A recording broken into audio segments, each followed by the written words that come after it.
Ix-xhur tas-sajf jinsabu magħna u għalhekk f'xemx tiżreġ il-poplu Malti Wawċi u anke turisti bdew joħolqu l-bajjiet madwar Malta Għawdex. Iżda sabiex wieħed igawdi x-xhur tas-sajf u sbuħija ta' pajjiżna l-aktar ħaġa importanti hi illi jkun sigur. B'hekk Net News żar il-bajja ta' Golden Bay fejn tkellem maċ-Chief Operating Officer tar-Red Cross Robert Brinkaw illi jelenka n-numru ta' tips and tricks illi wieħed għandu jutilizza biex iżomm lilu nnifsu sigur fil-bajjiet Maltin. L-anzjani tagħna, in-nies aħna l-Maltin infittxu kantunieri fejn nkunu fil-kwitt, tajjeb, tmorrux weħedkom.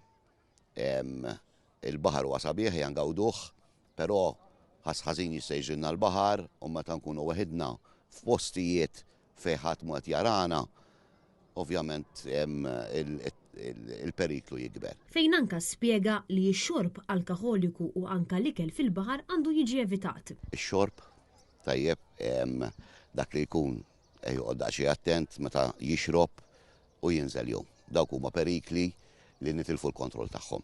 Okay, għax il-bniedem jitlef ċertu reflexes u ħafna drabi it follows inċidenti. Iktar minn hekk l-ikel.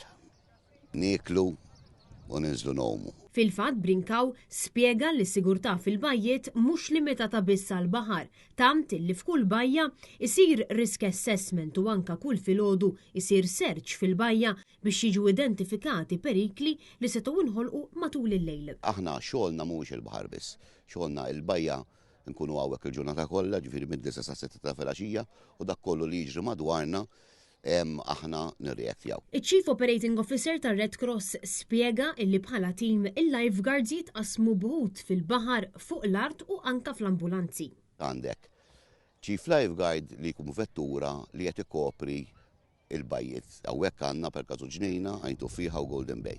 Dawk huma l-erja tiegħu. Dan il-servizz huwa plagjat mal-112. Għandek persuna oħra li għandu tliet areas, ġifieri isa piramida. Tajjeb biex inti meta jkollok inċident jekk iċ-Chief Lifeguard niżelaw u għandek iż-żewġ bajjiet l-oħra esposti tiġi persuna oħra. Madankollu wkoll għandek dalwaqt ikunu għax joħorġu mill-mellieħa huma mill-baħar. Minkejja s-sigurtà li jżommu dawn il-lifeguards dejjem ikun hemm min jissogra jinżel fl-ilma anke meta l-bnadar ikunu ħomor. Mill-bandiera ħadra sal-bandiera ħamra il-lifeguard huwa responsabbli. Ġifieri jekk jinġralek xi ħaġa fl-ilma fis-swimming zone, il-lifeguard huwa responsabbli għalik.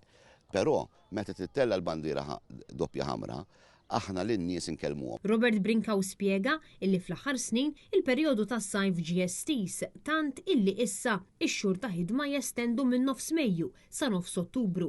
Madankollu Brinkaw spjega li l-poplu Malti tallem ħafna u tantu hekk illi sfortunatament l-inċidenti fejn jidħlu it-turisti huma aktar. Iżda r-Red Cross xorta waħda teduka l-barranin fil-lukandi u anka fl-iskejjel tal-istudenti.